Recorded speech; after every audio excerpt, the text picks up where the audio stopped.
Welcome to Juice Fitness 24/7. This is the place to be if you want to lose some weight, gain some muscle, just get fitter overall.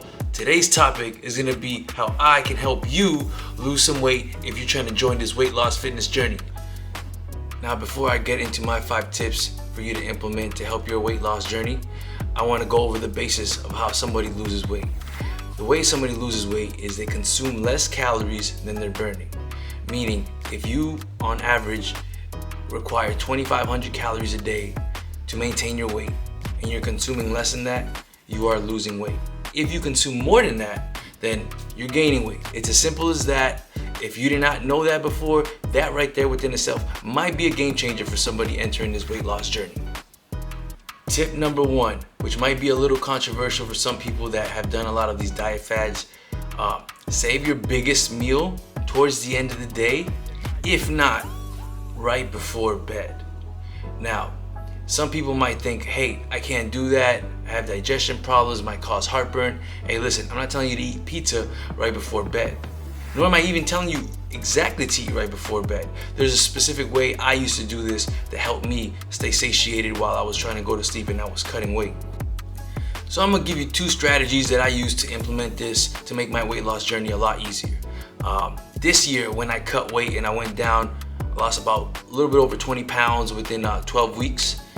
What I was doing was I was saving the biggest meal towards the end of the day, not necessarily right before bed. So maybe like an hour or 2 right before bed, I would have, let's say for example, my rice and chicken, right? The simplest thing, because I would be able to measure how many calories that had. I would eat that about 2 hours before bed, and by the time I was ready for bed, showered up and everything, I wasn't hungry and I was able to fall asleep fairly quickly. It is something that I recommend people do. You eat your biggest meals at the beginning of the day, then you might be too hungry to fall asleep. At first it might not be that way, but once you get deeper into the diet, it does get a little tougher sometimes. So this strategy really helped me out. But another thing that I did last year when I cut weight was I would save a protein shake right before bed. So I would come home from work and I would, see how many calories I had left, and I would have 300-400 calories left, and I would just get a cup of milk, a banana, 2 scoops of protein, blend it up, drink it, go shower, hop in bed. Tip number 2, try to get 10,000 steps every day, if not more. There was times during this cut where I would get at least 15,000 steps a day every week. And I'm not saying you have to go to that extreme, although I don't think walking is that extreme. But if you get 10,000 steps a day, bare minimum, it will help you burn extra calories. Movement does burn calories.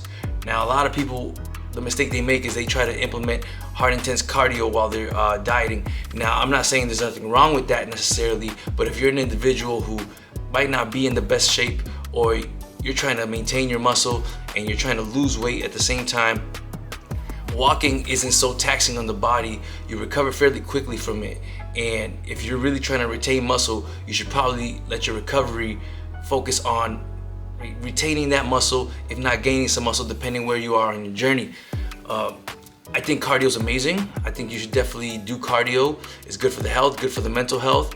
I don't think it should be a priority when you're dieting. Cardio should be good when you're not dieting, but you're either maintaining weight or you're on a bulk, and that's a whole topic for a different situation, different video. But I like doing cardio when I'm not dieting, like going for a run just because I feel like it. I love boxing, so sometimes I'll just do some of that. Definitely do cardio, but if you're dieting, those 10,000 steps will carry you way further than high intense cardio. Tip number 3, do not reduce the carbs too low during your diet. I think I'm gonna just call it out. This keto diet that everybody hops on when they're trying to lose weight is very popular because on the scale you get a lot of results real fast. You lose a lot of water weight early on in your keto diet, and people think, oh, look at this, I'm building momentum, I'm losing weight, and I'm on the right path. You potentially could be. Just understand what's really happening when you go on this keto diet is that initially you're gonna lose a lot of water weight because the carbohydrates retain the water in your body. They put water into your muscles, they make you a little stronger. If you're a dude that goes to the gym or a woman that goes to the gym and you eat a lot of carbs and then you work out, you get this nice little pump, your your muscles look nice and full. That's from the carbohydrates and creatine, but that's a whole different story. The carbohydrates are really good for weightlifters. If you're a person that does a lot of cardio and doesn't necessarily care for hitting those weights really hard, sure, you can implement keto. And I do want to go over the benefits of keto that I've noticed with a lot of people that do try keto diet, is that they end up eating a lot of whole foods. So after you lose the initial water weight, you then start going into an actual caloric deficit because you're getting so full from eating a lot of lean meats and eggs and stuff of that nature. So you still continue to lose weight, but what's happening is that you already lost the initial water weight, and now you're losing actual body fat because you're in a caloric deficit. Now you can do all that without keto. I eat about anywhere from 200 to 300 grams of carbs while I'm on my diet, and I find that I have nice workouts, especially those days that I'm gonna work out. I try to keep the carb intake a little higher on that ladder, so I'll get closer to 300 calories that day. 300 carbs, my bad. And I have a really good workout. If it's easier for you, sure, you could do keto. Just understand, if you're a weightlifter, it will impact your lifts. And if you're one of those guys attached to your numbers, then it might, throw a little shot to your ego. So I don't recommend keto. Anytime somebody tells me, oh, I should need to eliminate carbs, I tell them, cut it out. You need to eliminate processed foods or reduce processed foods, because that's where a lot of people get their carbohydrates from, is they get their carbohydrates from processed foods instead of healthy carbs like rice, potatoes, and hey, I'll even say bread. I don't think bread is as healthy as rice and potatoes, but I eat bread all the time. I know a lot of people that eat bread all the time because they just count their carbs as opposed to saying, hey, I can't eat this. So do not reduce the carbs too low. There will be some benefit to your workouts. That's tip number 3. Tip number 4. So if you are on a diet and you are gonna go to an event, wedding, birthday, a get together with your friends you haven't seen in a while, and you're gonna go over the calories that you should probably be eating, in order for you to minimize you going over the amount of calories or even sticking to the amount of calories you should eat that day, I recommend that day you do a fast. Now, granted, everybody's health condition is different. If it's gonna affect you in a negative way, then talk to your doctor before you implement this. This is not dangerous.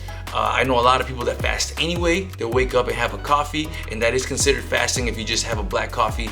And then that's how they keep the calories low. So if you're an individual that's gonna go to an event that day, I definitely recommend you do a little fast, or just have a light breakfast, a protein bar and a coffee. And then later on, you can splurge a little bit, with control, and you can still stick within your calories. This is something I used to do all the time. If I knew, sometimes we'll go to the super Chinese buffet, and I probably shouldn't be there while I'm on a diet, but I knew I was gonna go there. I would have a small protein shake with my coffee in the morning and then not eat until set time. You guys can maneuver this however you want. Keep it light, and then boom, have your meal, or just fast, boom. It all depends on your discipline and your health condition, obviously. But yeah, if you're gonna have a big meal that day and you're trying to stick within your calories, I definitely recommend a fast. Guys, tip number 5.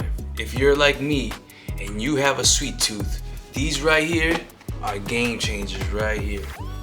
There we go. I want you to pay attention. Don't look at the brand, all right? They're not paying me. But I want you to look at something right here. Can we focus on that? Right there. Can we? Look at that. 140 calories per bar. And no, that's not a lot. And look, so you know that I do have a sweet tooth. We have another one right here. Look at this. 160 calories per bar. That is not a lot. And there's other ones that have less calories. There's some that have 100 calories. These fudge pops that I saw at the market today have 80 calories. So if you're like me and you have a sweet tooth, understand you don't have to get rid of all your sweets. You can have one of these every single day, like me. When I'm on my diet and I'm eating only 22 to 2400 calories a day, and I'm up to 2200 calories, and I say, hey, I have a sweet tooth, I'll eat one of those guilt-free. I'm still taking my 10,000 steps. I'm still saving the biggest meal towards the end of the day. I'm still able to sleep good, and I'm still progressing in my journey to lose weight. if you are an individual who struggles with giving up certain foods because it's just something that you just really like and you're like, I can't give that up. Well, if it's sweets, you don't have to give it up. You just have to limit it. Understand, you eat 3 Oreo cookies, that's 210 calories. What's gonna be more filling? 3 Oreo cookies or one of these popsicles that I just showed you? I think we all know the answer to that. So again, these are things for, this last tip is for my sweet tooth people like me. I definitely recommend you get yourself some of these low-calorie ice creams. They even have pints at the store that have 250 to 300 calories. Now, you can split that into 2, and then that's 150 calories per day if you get a 300 calorie pint of ice cream. But you can't get the Ben & Jerry's. You just can't get the Ben & Jerry's. The Ben & Jerry's just like 800 calories per pint. There's just no way around it. There's no way to justify it while you're on a diet. Now, I know some people are saying, hey, you can't be eating that while you're on a diet. Listen, we're not David Goggins over here, okay? That dude can run like 8 miles fasted, and shoot, you could too for all I know. But if you want some ice cream, you can get it. You just have to choose specifically the low-calorie ice creams. And if you've had a strawberry shortcake before, you know it's good regardless of the calories. So that is my 5 tips, guys. I hope this video was of value to you. I hope you learned something, and if you did, please consider subscribing to my channel, giving a like, leave a comment on something that you want me to tackle in a future video. This is my passion. I love helping people out on their journey to get healthier. And if you want one-on-one coaching or custom plans, please visit my website, juicefitness247.com, and I will see you guys in the next video, all right?